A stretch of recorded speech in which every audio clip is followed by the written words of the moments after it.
Good morning students. हमने assertive sentence से related बहुत सारे एग्जांपल्स किए हैं, कुछ मैंने आपको पढ़ने के लिए भी दिए हैं। और मैंने आपको लास्ट क्लास में ये भी बोला था कि जो एसरेटिव सेंटेंसेस हैं उसके रूल अभी तक कंप्लीट नहीं हुए। Some other important facts of assertive sentences are remaining, मतलब एसरेटिव सेंटेंसेस के कुछ और भी फैक्ट्स हैं, कारक हैं जो अभी रिमेनिंग है, तो वही हम पढ़ रहे हैं। अभी एसरेटिव सेंटेंस ही चल रहा है। तो आज का हम नेक्स्ट रूल स्टार्ट करते हैं। जो भी रूल हो वो आप नंबर डाल दीजिएगा, हम स्टार्ट करते हैं। लिखा हुआ है if must is used in reported speech and there is a sense of moral duty oblique responsibility oblique rule oblique principle etc, then the use of must in indirect speech is as it should be, that is there is no change in it। देखो ये क्या कह रहा है, ये statement क्या कह रहा है कि अगर मस्ट का यूज रिपोर्टेड स्पीच में हो, मस्ट का यूज रिपोर्टेड स्पीच में हो और रिपोर्टेड स्पीच में जब मस्ट लिखा हुआ हो तो वो सेंस दे रहा हो मॉरल ड्यूटी का, रेस्पॉन्सिबिलिटी का, किसी रूल का या किसी प्रिंसिपल का। रिपोर्टेड स्पीच के अंदर मस्ट लिखा हुआ हो और वो सेंस दे रहा हो मॉरल ड्यूटी का, किसी रेस्पॉन्सिबिलिटी का, किसी ड्यूटी का या किसी प्रिंसिपल एक्सेट्रा का, अगर वो मस्ट या पूरा स्टेटमेंट सेंस दे रहा हो तो हम क्या करेंगे कि जब इनडायरेक्ट स्पीच बनाएंगे तो मस्ट को हम चेंज नहीं करेंगे, उसको वैसा का वैसा ही लिख देंगे जैसा कि हमारे पास डायरेक्ट स्टेटमेंट के रिपोर्टेड स्पीच में मस्ट लिखा हुआ है। वापस रूल को समझो। रूल क्या कह रहा है कि अगर रिपोर्टेड स्पीच कौन सा होगा, जो कि डबल इन्वर्टेड कॉमास के बिटवीन में होगा, बीच में होगा, कि अगर रिपोर्टेड स्पीच में मस्ट लिखा हुआ है, अगर रिपोर्टेड स्पीच में मस्ट लिखा हुआ है और मस्ट जब रिपोर्टेड स्पीच में लिखा हुआ है और वो पूरा सेंटेंस एक मॉरल ड्यूटी या रेस्पॉन्सिबिलिटी या किसी ड्यूटी या किसी प्रिंसिपल एक्सेट्रा आदि का सेंस को शो कर रहा है, तो जब इनडायरेक्ट बनाएंगे तो मस्ट को हम चेंज नहीं करेंगे। ये हमारा रूल है। अब एग्जाम्पल देखते हैं इसके हम। पहला है he said we must love our country. ये हमारा रिपोर्टिंग वर्ब है। He said we must love our country is our reported speech. और रूल ने ये कहा कि अगर रिपोर्टेड स्पीच में मस्ट लिखा हुआ हो और मस्ट अगर सेंस दे रहा हो मॉरल ड्यूटी का, नैतिक दायित्व का, किसी रेस्पॉन्सिबिलिटी का, किसी रूल का या किसी प्रिंसिपल का, तो हम मस्ट को चेंज नहीं करेंगे। अब देखो रिपोर्टेड स्पीच का स्टेटमेंट देखो, we must love our country, हमें हमारे देश से प्रेम करना चाहिए। ये हमारा क्या है, ये हमारा नैतिक दायित्व है, मॉरल ड्यूटी है हमारी, ठीक है। तो सेंस भी आ रहा है, तो हम क्या करेंगे, रिपोर्टेड स्पीच का जब इनडायरेक्ट बनाएंगे तो मस्ट को चेंज नहीं करेंगे। बाकी जितने भी रूल है वो एज इट इज फॉलोज चलते जाएंगे। जैसे ही सेड है विदाउट टू के है, सेड विदाउट टू के, इस वजह से टोल्ड नहीं लिखेंगे, सेड की जगह सेड लिख देंगे क्योंकि एसरेटिव सेंटेंस है, comma inverted comma eliminated by that. अब इसी रूल को वापस याद भी करो, मैंने वी के हिसाब से भी आपको दो अलग से रूल लिखवाए हैं। क्या लिखवाया है कि अगर वी का यूज मैनकाइंड के लिए हो, ठीक है, तो हम वी को रिपोर्टिंग वर्ब के सब्जेक्ट के अकॉर्डिंग चेंज नहीं करेंगे। तो यहाँ पर वी का यूज मैनकाइंड के हिसाब से हो रहा है और we must love our country, इस वजह से हमने वी को चेंज नहीं किया और टेंस भी हमारा वो का वही रहा। समझ में आई मेरी बात। Next example, they said students must respect there teachers. They said students must respect there teachers. ये स्टूडेंट्स की जिम्मेदारी है कि वो अपने टीचर्स का रेस्पेक्ट करें, ये हमारी रेस्पॉन्सिबिलिटी है, ठीक है, हमारा नैतिक दायित्व है।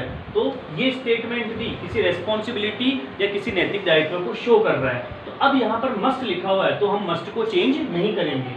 They said that students must respect there teachers, ठीक है। तो आपको ये रूल आई थिंक समझ में आया होगा। You have to take screenshot of this, आप इसका स्क्रीनशॉट ले सकते हैं।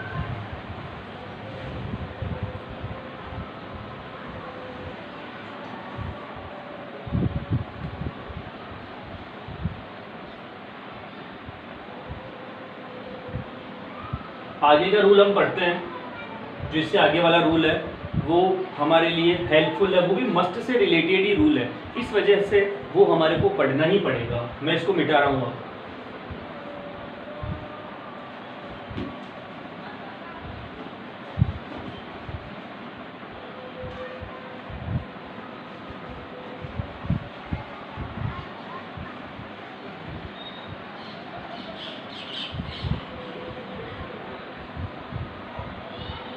If must is used in reported speech and the meaning of reported speech is in present or future tense, statement क्या कह रहा है? If must is used in reported speech, अगर मस्ट का यूज हम रिपोर्टेड स्पीच में कर रहे हैं, and the meaning of reported speech, और अगर रिपोर्टेड स्पीच का मीनिंग या तो प्रेजेंट या फ्यूचर टेंस में आ रहा है, तो हम क्या करेंगे? If must is used in reported speech and the meaning of reported speech is in present और future tense, then we will change must into has to, have to, had to, will have to, would have to। Statement क्या कह रहा है कि if must is used in reported speech, अगर must reported speech में use हो रहा है और रिपोर्टेड स्पीच का जो स्टेटमेंट है वो प्रेजेंट या फ्यूचर टेंस का सेंस दे रहा है, तो हम रिपोर्टेड स्पीच में लिखे गए मस्ट को जब इनडायरेक्ट में बदलेंगे तो ये किस में चेंज हो जाएगा? या तो हैज टू में, या हैव टू में, या हैड टू में, या विल हैव टू में, या वुड हैव टू में। ठीक है, अब हम इससे रिलेटेड कुछ एग्जाम्पल करते हैं।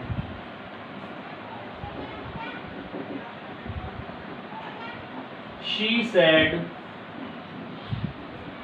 आई must go. She said I must go। अब आपको याद रखना है कि यहाँ पर हम जितने भी ये लिख रहे हैं, has to, have to, had to, ये जो भी हम लिख रहे हैं, ठीक है, इनको याद रखना है। ये एज ए टेंस काम नहीं आएंगे, एज ए टेंस की हेल्पिंग वर्ब के हिसाब से काम में नहीं आएंगे, ये आएंगे वर्ब टू बी के हिसाब से, मतलब एक क्रिया के हिसाब से ये काम में आएंगे। यहाँ पर हेल्पिंग वर्ब के हिसाब से ये काम में नहीं आएंगे। अब ये वाला जो रूल है आपको इसको बहुत ध्यान से समझना है, बहुत ज़्यादा ध्यान से समझना है, क्योंकि मस्ट से रिलेटेड दो रूल है, एक मैंने आपको भी बताया है और ये जस्ट दूसरा वाला है, तो आपको याद रखना है कि हमें किस रूल में किस तरीके से चेंजेस करने हैं। अब देखो, इधर देखो रिपोर्टिंग वर्ब को, रिपोर्टिंग वर्ब में है शी सेड, तो she said that I had to go। She said that I had to go। अब हमने इसका पूरा इनडायरेक्ट स्पीच बना लिया जो कि 100% सही है, लेकिन अब आपके दिमाग के अंदर वो रूल्स, पहले वाले रूल्स चल रहे होंगे कि सर ने तो ये रूल्स बताए थे, यहाँ पर इन रूल्स को क्या हो गया? देखो, शी सेड, मेरा रूल क्या था कि अगर रिपोर्टिंग वर्ब पास्ट टेंस में हो, ठीक है, तो हम, और रिपोर्टेड स्पीच का टेंस प्रेजेंट हो, इसका मतलब क्या है? आई मस्ट गो, मुझे जाना चाहिए।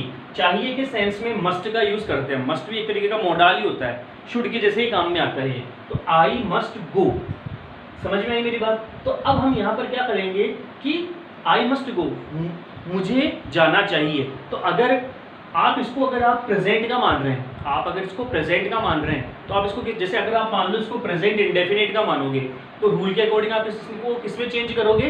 पास्ट इंडेफिनिट में। It will change according to past indefinite tense, but it states that I must go, मुझे जाना चाहिए। ठीक है, किसी जगह पर जाना चाहिए, कहीं पर जाना चाहिए, मुझे जाना चाहिए। अब यहाँ पर मैंने हैड क्यों लगाया है, इस चीज को याद रखना है। यहाँ पर ये जो हैड है, याद रखना, यहाँ पर ये जो हैड है वो हेल्पिंग वर्ब नहीं है। हैड यहाँ पर हेल्पिंग वर्ब नहीं है। हैड यहाँ पर कब हेल्पिंग वर्ब होता, जब हैड के साथ वर्ब की थर्ड फॉर्म आती, और हेड के साथ वर्ब की थर्ड फॉर्म आती और रिपोर्टेड स्पीच का स्टेटमेंट पास्ट इंडेफिनिट का होता, तब तो यहाँ पर had as a helping verb काम में आता। लेकिन यहाँ पर हेड हेल्पिंग वर्ब की तरह काम न आकर हेड यहाँ पर वर्ब टू बी, एक वर्ब की तरह काम में आ रहा है। ठीक है, तो हमने क्या किया, क्योंकि रिपोर्टिंग वर्ब का टेंस पास्ट टेंस है, अब इस बार हमारे को रिपोर्टिंग वर्ब से देखना पड़ेगा। Because the tense of reporting verb is in past tense. Past tense का है, कैसे मालूम पड़ा पास्ट टेंस का है, सेड को देखकर, because said is the second form of से की सेकंड फॉर्म है सेड, और सेड कौन से टेंस में आता है, पास्ट टेंस में। वर्ब की सेकंड फॉर्म कौन से टेंस में आती है, पास्ट टेंस में। क्योंकि ये पास्ट टेंस में है, इस वजह से हमने यहाँ पर हैड लिखा है, हमने ना तो यहाँ पर हैज लिखा है, ना हैव लिखा है, ना विल हैव टू लिखा है, ना वुड हैव टू लिखा है। इस वजह से हमने यहाँ पर क्या लिखा है, हैड लिखा है। आपको मस्ट वाले रूल के अंदर, मस्ट वाले, अगर आपके एग्जाम के अंदर मस्ट वाले एग्जाम्पल आते हैं या मस्ट वाले क्वेश्चंस आते हैं, तो आपको इस चीज़ का पूरा याद रखना है कि मस्ट के आपको दोनों रूल्स याद होने चाहिए, एक तो जैसे इससे पहले वाला और एक ये वाला। इस वाले में हमें क्या करना है कि हमें रिपोर्टिंग वर्ब का टेंस देखना है। हमने रिपोर्टिंग वर्ब का टेंस देख लिया, पास्ट टेंस है, वर्ब की सेकंड फॉर्म है। यहाँ पर कौन सी फॉर्म आ रही है, वर्ब की सेकंड फॉर्म। हम पहले वर्ब की सेकंड फॉर्म कहाँ पर देखते थे, रिपोर्टेड स्पीच में, लेकिन इस वाले रूल में हमें वर्ब की सेकंड फॉर्म यहाँ पर देखनी है, रिपोर्टिंग वर्ब में देखनी है। और हमें क्या करना है कि यहाँ पर इसके हिसाब से हेड लगाना है। हैज और हैव हम परफेक्ट के हिसाब से लगाएंगे, और हैज और हैव हम कब लगाएंगे, जब यहाँ का टेंस रिपोर्टिंग वर्ब का टेंस प्रेजेंट का या रिपोर्टिंग वर्ब का टेंस प्रेजेंट का होगा, तब हम यहाँ पर किसको लगाएंगे, हैज और हैव को लगाएंगे। समझ में आई मेरी बात। एक एग्जांपल एक और,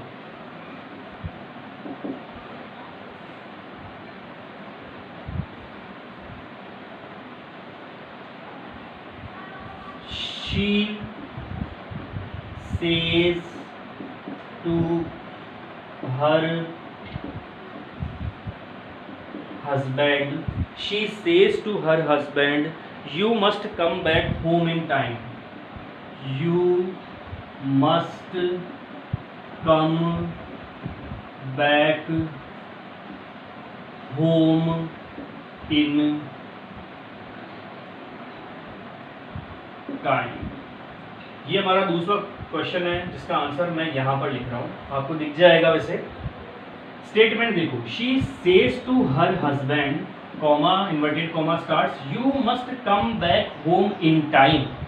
ठीक है, तुम्हें घर पर सही समय पर ही आना है। ठीक है, अब वो का वही रूल हमारे को याद रखना है, क्योंकि यहाँ पर सेज टू है, सेज टू है मतलब वर्ब की सेज कौन सी फॉर्म है, फिफ्थ फॉर्म है। और मैंने आपको बताया हुआ है कि वर्ब की फर्स्ट फॉर्म और फिफ्थ फॉर्म बिना विल शैल के हो तो वो प्रेजेंट टेंस में होगी।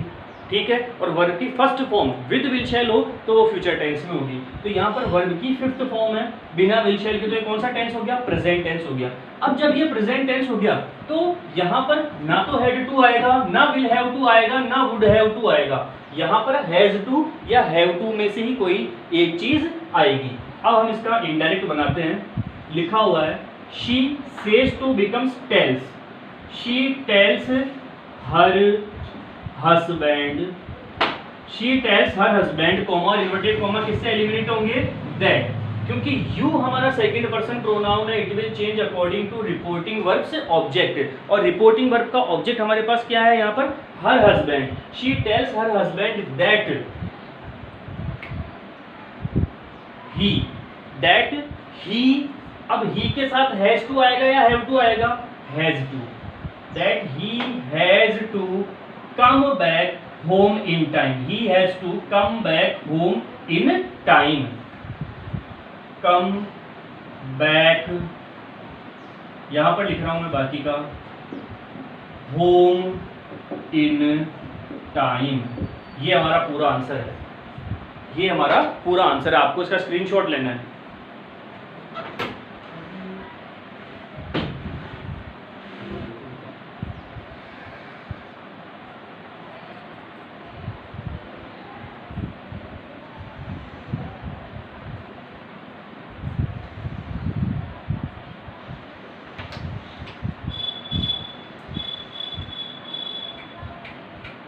तो आपको रूल समझ में आया।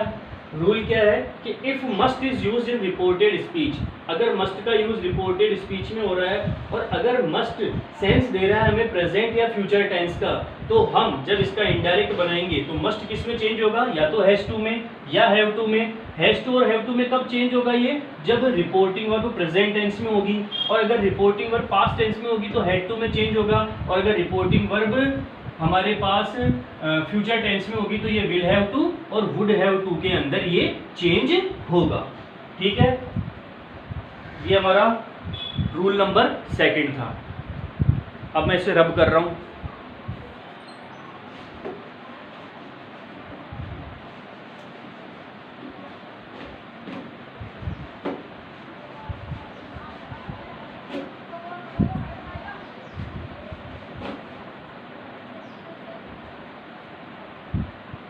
हम नेक्स्ट रूल पढ़ रहे हैं आज का। If a noun is used as an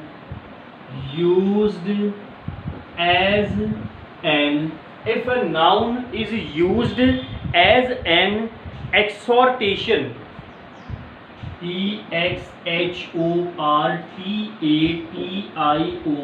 exhortation of reported speech, then in indirect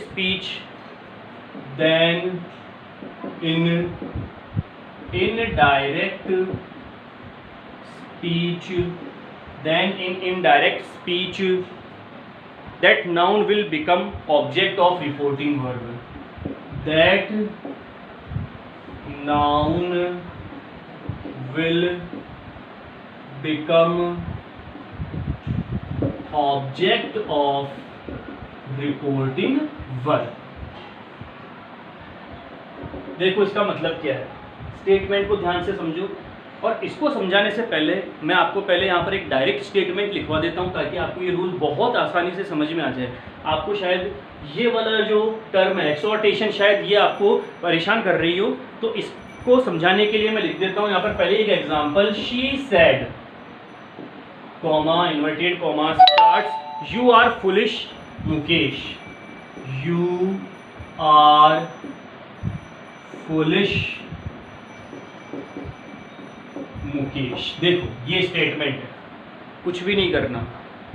अब रूल हमारे को ये कह रहा है कि if a noun is used as an exhortation of reported speech, अगर एक नाउन संबोधन के हिसाब से, मतलब अगर हम किसी के बारे में बात कर रहे हैं, किसी को संबोधन कर रहे हैं, जैसे यू आर फुलिश मुकेश, तुम बेवकूफ हो मुकेश, हमने इसको कहां पर लिखा है, रिपोर्टेड स्पीच के अंदर लिखा है। हमने एक नाउन को कहां पर लिखा है, रिपोर्टेड स्पीच के अंदर लिखा है। तो जब हम इसका इनडायरेक्ट बनाएंगे, तो जब हम इसका क्या बनाएंगे, इनडायरेक्ट बनाएंगे, हम इस नाउन को रिपोर्टिंग वर्ब का ऑब्जेक्ट बना देंगे। देखो कैसे, इसमें 2 स्टेप करेंगे हम।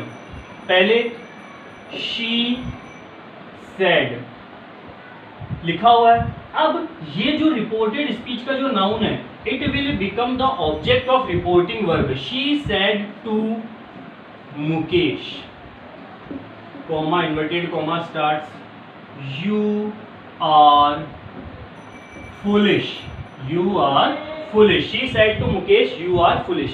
ये हमारी स्टेप फर्स्ट हो गई, जो कि हमारी डायरेक्ट स्टेटमेंट की स्टेप है। अब हम क्या करेंगे, इसी की स्टेप सेकंड लिखेंगे जो हम इनडायरेक्ट में बनाते हैं। तो क्या बन जाएगा इसका, she said to becomes क्या हो जाएगा, told. She told Mukesh, comma inverted comma replaced by that. You is our second person pronoun. It will change according to reporting verb's object, which is Mukesh here. That's why we have to put he here. Our verb to be है, तो इसके लिए हम किसको लिख देंगे, was, और last में हम क्या लिख देंगे, foolish लिख देंगे। तो ये हमारा इनडायरेक्ट स्पीच बन गया। तो इस वाले को पहले हमने इस वाली स्टेप में चेंज किया और इसी का हमने क्या बना दिया, इनडायरेक्ट स्पीच बना दिया। तो ये हमारा कौन सा हो गया, रूल नंबर 3 कंप्लीट हो गया। आज के लिए हम सिर्फ इतना ही पढ़ेंगे, बाकी का हम कल पढ़ेंगे। थैंक्स।